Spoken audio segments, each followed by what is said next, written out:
একসময় স্বামীকে হারিয়ে 2 সন্তানকে নিয়ে সংসার চালানোই ছিল সবচেয়ে বড় চ্যালেঞ্জ। সেই সংগ্রামকে শক্তিতে পরিণত করে কৃষিকেই নতুন পথ হিসেবে বেছে নেন খাদিজা বেগম।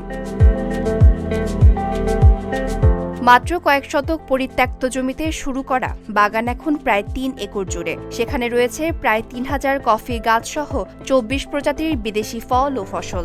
আমার স্বামী 2014 সালে মারা যায়।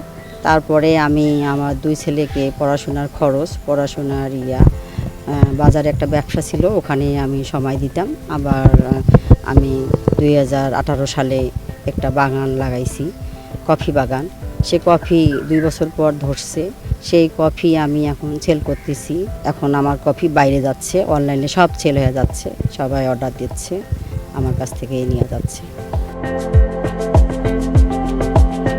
2018 সালে ড্রাগন, রামবুটান, অ্যাভোকাডো ও কোকো চাষ দিয়ে শুরু হয় তার উদ্যোগ। পরের বছর যুক্ত হয় প্রায় 650 কফি গাছ। কৃষি বিভাগের সহযোগিতায় উন্নত চারা, প্রক্রিয়াজাতকরণ যন্ত্র ও কারিগরি সহায়তায় ধীরে ধীরে বড় হয় বাগান। 2018 সালে আমাদের এই বাগান দেখাশোনা করেন এবং তার এই সাহসিকতায় আমাদের এই বাগান Khadija agro and fish farm. আমাদের এই বাগানে রয়েছে বিদেশি ফল, তার মধ্যে কফি, রামবুটান, ড্রাগন, কোকো ফল, প্যাশন ফ্রুট, এছাড়াও দেশি ফল অনেক রয়েছে। লোডশেডিং কিংবা ঘরের বাইরের তীব্র গরমে ওয়ালটন রিচার্জেবল ফ্যান থাকলে থাকবে শুধু বাতাস আর বাতাস। উৎপাদনের পাশাপাশি এসব পণ্য প্রক্রিয়াজাত করে স্থানীয় বাজার ও অনলাইনেও বিক্রি করেছেন তিনি। বাগানে নিয়মিত কাজ করেন 5 জন শ্রমিক।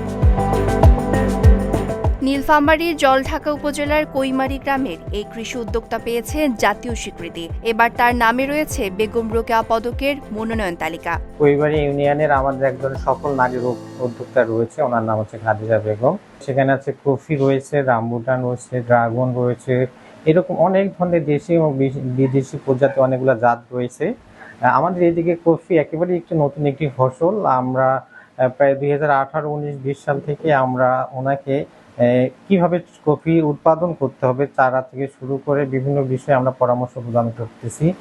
শুরুতেই আমরা ওনাকে বেশ কিছু চারা দিয়েছি, কফি চারা দিয়েছি এবং এটি কিভাবে উৎপাদন করতে হবে সেই হিসেবে পরামর্শ দিয়েছি এবং সময়ে সময়ে আমরা বিভিন্ন ধরনের প্রশিক্ষণ আমরা ওনাকে প্রদান করে আসতেছি। বর্তমানে উনি একটি সফলতম পর্যায়ে চলে এসেছে এবং উনি বর্তমানে কফিটা প্রসেসিং করতেছে, প্লাস বাজারজাত অনলাইন মার্কেটিং এর মাধ্যমে দেশের বিভিন্ন জায়গায় এটি বাজারজাত করা হচ্ছে। সেই ক্ষেত্রেও আমরা কৃষি বিভাগের পক্ষ থেকে তাকে সহযোগিতা করে আসতেছি। পরিত্যক্ত জমি থেকে শুরু করে 3000 কফি গাছ। খাদিজা বেগমের এই উদ্যোগ এখন সাফল্যের পাশাপাশি কর্মসংস্থানেরও গল্প। বিদিতা কর্মকার, ঢাকা পোস্ট।